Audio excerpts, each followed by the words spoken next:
daga ke bani da kowa. Tun da na ga cikin rikita ni dole na biki, kuma ke rike dama ke rike hauniya kwananki, na ta zaga gari da tambayar yaya sunanki. Ina masoya shahararre kuma fitaccen mawaki Hamisu Breaker suke ne? Tabbas mun san kun ji daɗin wannan bidiyo da kuma gami da wannan waƙa tasa fitatta kuma sabuwa, wacce haƙiƙa waƙa ce wacce ta ja zuga, kuma wacce a halin yanzu waƙa ce mai matuƙar trending kamar yadda masoya masu bibiyar shahararre kuma fitacce wato Hamisu Breaker suka sani.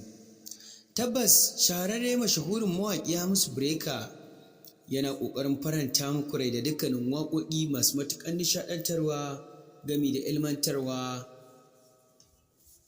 haɗi da faɗakarwa a cikin shekarar 2024, wanda tabbas dukkanin masoya magoya baya masu bibiyar shahararren kuma fitacce sun san da haka, duba da yanayin ya saki waƙoƙi masu zafi masu matuƙar nishaɗantarwa, ciki har da waɗanda ba shi kaɗai ya fitar da su ba, shi da abokansa ne, kamar yadda masu bibiyar Hamisu Breaker suka sani. A yau muna mai albishirin sanar da ku ranar da wato fitacce kuma shahararren mawaƙi zai saki albam ɗinsa, ko mu ce yake shirye-shiryen fitar da albam ɗin nasa na shekarar 2024. Kar ka manta mai sauraro, albam ne da zai matuƙar ƙayatar da kai kuma ya ilmantar da kai, ya faɗakar da kai, ya nishaɗantar da kai. Amma kafin mu je kai tsaye sai ku bi mu sannu a hankali har zuwa ƙarshe domin jin bayanai akan fitar albam ɗin. Jama'a assalamu alaikum wa rahmatullahi ta'ala wa barakatuhu. Barkanku da ƙara kasancewa da mu, sannan barka da ƙara saduwa a cikin wannan chata mai albarka ta A Gidan Nura TV.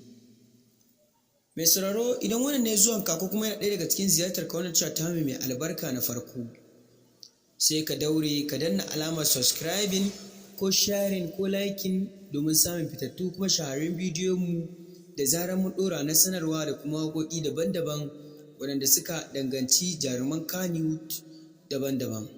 Za mu ke kawo maka labarukan mawaƙa da kuma waƙoƙin nasu da kuma waƙoƙi waɗanda suke matuƙar trending a halin yanzu, duk dai a cikin wannan chata mai albarka ta A Gidan Nura TV. Kar ka manta mai sauraro, kar ka sha'afa, yanzu za mu je kuma za mu ci gaba da bayani akan fitar albam ɗin. Hakika tabbas kusan shekara 1.5 kenan zuwa 2 Hamisu Breaker bai saki albam ba.